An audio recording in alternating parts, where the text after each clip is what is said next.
What does success really look like? Is it a bigger paycheck, a better title, or something deeper? Today's guest believes fulfillment comes from doing work you enjoy, helping others, and staying true to who you are. From leaving a 15-year corporate accounting career to building her own business as a finance broker and property developer, Saw has learned that life's greatest rewards aren't always measured in dollars. Let's roll right in. All right, welcome to the Work Sucks, but I Like It podcast. Today we have Saw Myint. She is a mother of two and a Burmese-Aussie lady. She is a CPA qualified finance broker and property developer. Saw, welcome to the show. Thanks, Tony, for having me here. Thanks, everybody, for coming here. Enjoy us. Yes, Yeah, yes, yeah, yeah. Thank awesome. you. So, Saw, define work for us today. Work to me is something I enjoy doing. I usually only do what I'm interested and I enjoy it. Except what you do at home, of course, your housework. You have to do it, you I but gotcha. yeah, yeah. So, how does that look, I guess, outside of the housework? What does that look like for you today, that work? Something that you enjoy doing? For the business, I do finance broking and development. Um, when I run my business, they to do with the subjects I love, property, so I enjoy it. And yeah, what else I do? This is part of charity that I'm promoting, Buddha way of mental health care that I also enjoy it. So yeah, yeah. So that's how I live my life. Um, satisfaction come with it matters more than the money I get from it. I'm getting old. I think we all are. We could die any moment. I only want to do what I enjoy. No, I love that sauce. So I feel like a lot of listeners want to do what they enjoy doing. So walk us through this transformation. So let's go back earlier in your life where work sucked, where you didn't like it. What was that sort of aha moment that made you realize that, hey, wait a minute, I can do things that I enjoy doing and make this all add up? Yes, I'm a CPA. Um, I used to work in corporate for 15 years. You know, every few years, like everybody else, I move around. So, I am a quiet accountant, but I like helping others. That helped me a little bit with my business, I think. So one day I had enough of my boss and I left. And since then, I'm doing my own business. Yeah.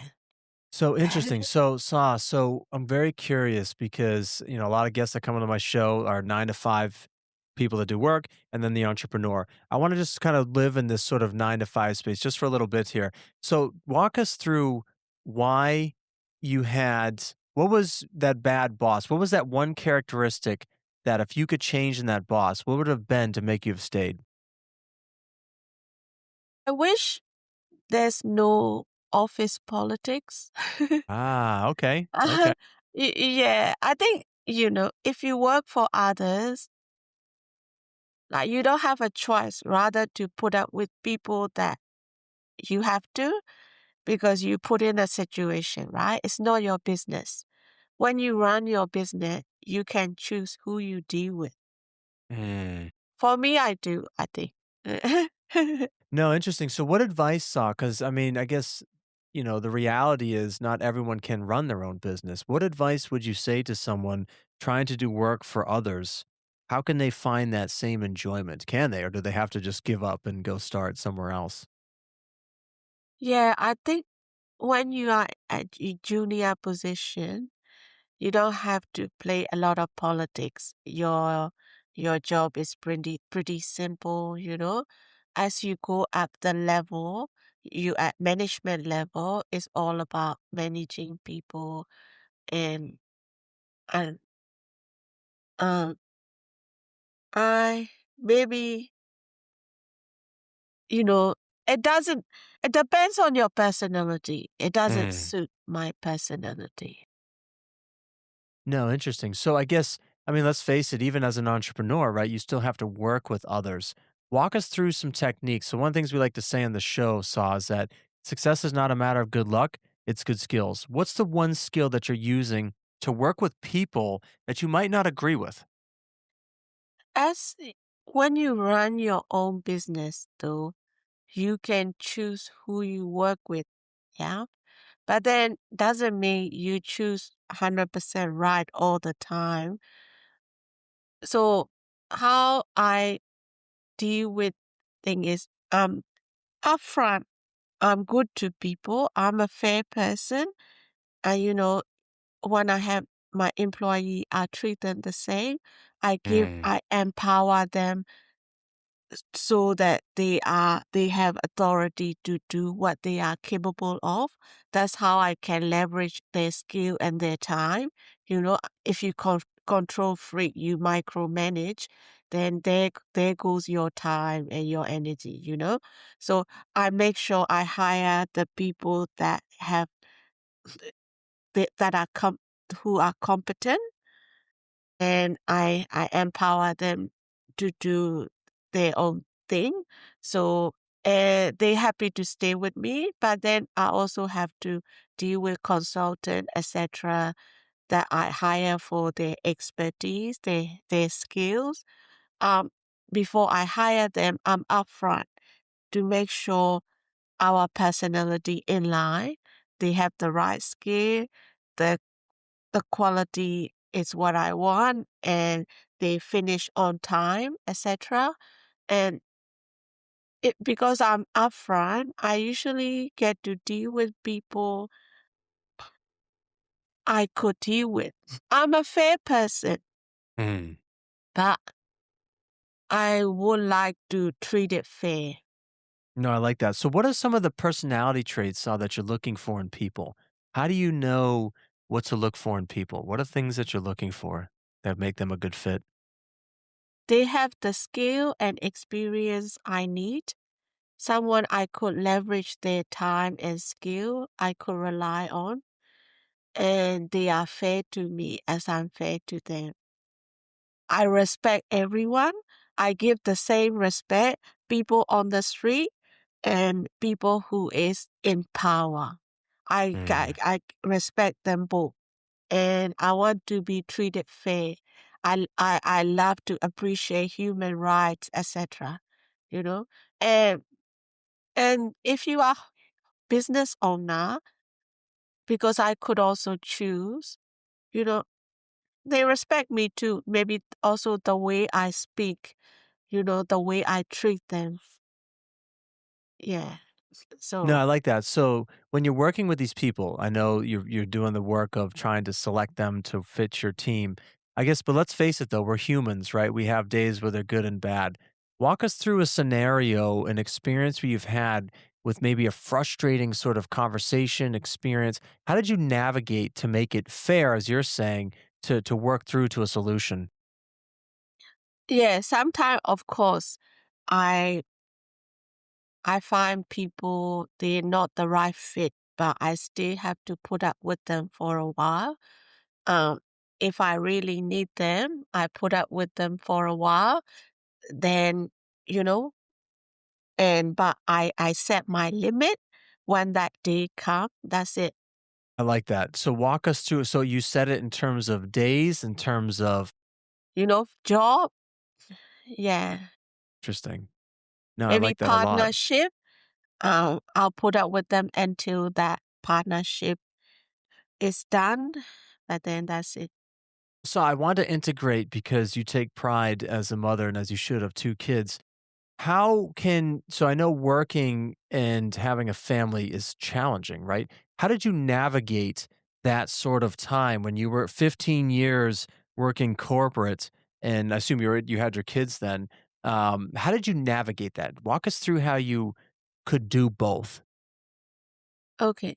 My husband helped and I let him work part time. So, because the children take a lot of time and we want to give them like all other parents the full capacity, you know. There's a lot of tutoring activities. So my husband drive, he take them, but I also help them out, you know. At home, I'm a cleaner, you know. So my husband put the cooking together. I mean, uh, I used to say he's a cook, but I prepare everything for him. He just I love know the that. right mix, you know. Yeah. You know, I chop the thing, I wash the dishes, but um, he put the right mix so it tastes good. You know, with children, I spend like because I'm working. When I have time to spend with them, it's a quality time because already happy when I'm not around them. When I'm with them, I give my 100%, because that's the time I have with them. I appreciate it. I do anything for them. I put up with them because they're my blood. I put up with my family that I don't also my friend that I don't usually put up at work because they're my blood. Mm. No, I love So that. when you So, are with your blood, it's a different story. yeah. No, that's excellent sauce. So I guess I'm curious, what are your thoughts? Because I've heard that in the workplace, they say when you have a good workplace, it's treated like family, right? But they're not your blood. So walk us through how you see family at home, and I guess like maybe the context of when family in the context of a workplace, if you've heard that before. I I treat them everybody fair, right? I not even family. I treat them like myself. I treat people the way I want to be treated, okay? But I choose who I want to deal with. So I guess, Saw, what made you realize I know kids, you have to, like I said, I love how you said it, like you want to give them your quality time, quality attention. Where was that aha moment where you were like, I need to serve others, not just my family, but how do I serve others as well in this lifetime? What made you realize that? I served them since I was young, because when I was young, under 10, I was mentally treated unfair by my auntie. So since I was around 20, I was always there to add for others to help them out with my time, my skill, my energy, my connection part time. Uh that you know converting myself from being a victim to a helper that helped me. So yeah, I was there for them. That's why I understand what other want, you know? What a powerful experience. I guess, how did you, because sometimes we can take these experiences that we didn't necessarily want and, go a different direction in life. Walk us through the work when you realized this about your aunt and said, wait a minute, I can use this to, I guess I'll call it your advantage and do something positive with it. Walk us through that work of how you turn that experience into something positive. I was very young. I didn't realize that that would help me. But now I understand why I did that, and I'm still doing that because, I've been there. I have suffered, so I understand other people. So I try to be there for them as much as I could, even if I don't know you. So I know with relationship, I put up with the one I love. So because I'm used to putting up with people, but then at work, I I am usually good at what I do. I usually succeed. So at work is I choose who at work I have Mm. a choice, right? No, I love that. So how do you define success today for the work that you do? Okay. Um, I'm okay with business, but what satisfaction, my achievement the charity that I've been doing. Like, you can put like a charity because I give my time, my energy, my money. So since the what I've been doing since I was young for others and what I do for my family, the children that I have, so they turned out fine. Yeah, that's my success. Yep. Love it. So giving back in a charitable sense is Yeah. how you would define. Yes, yes. Yeah. That's amazing because I guess like most people when they think, I guess I'm generalizing here, when they, earn their paychecks, they want to go, I guess, spend it for themselves. I think it's very admirable that you want to invest it in others, right? It goes back to your skill of empowering people. And I love that a lot. Yeah.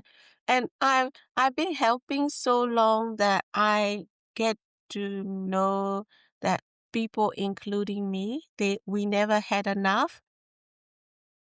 And since I'm now 53 in June. So since I was 30, I become religious, and now I learn enough that I'm trying to promote like self mental health care. So, for us try to fix our mindset so that, enough is enough. Because, you know, even the most precious thing we have, our life, it could go any moment.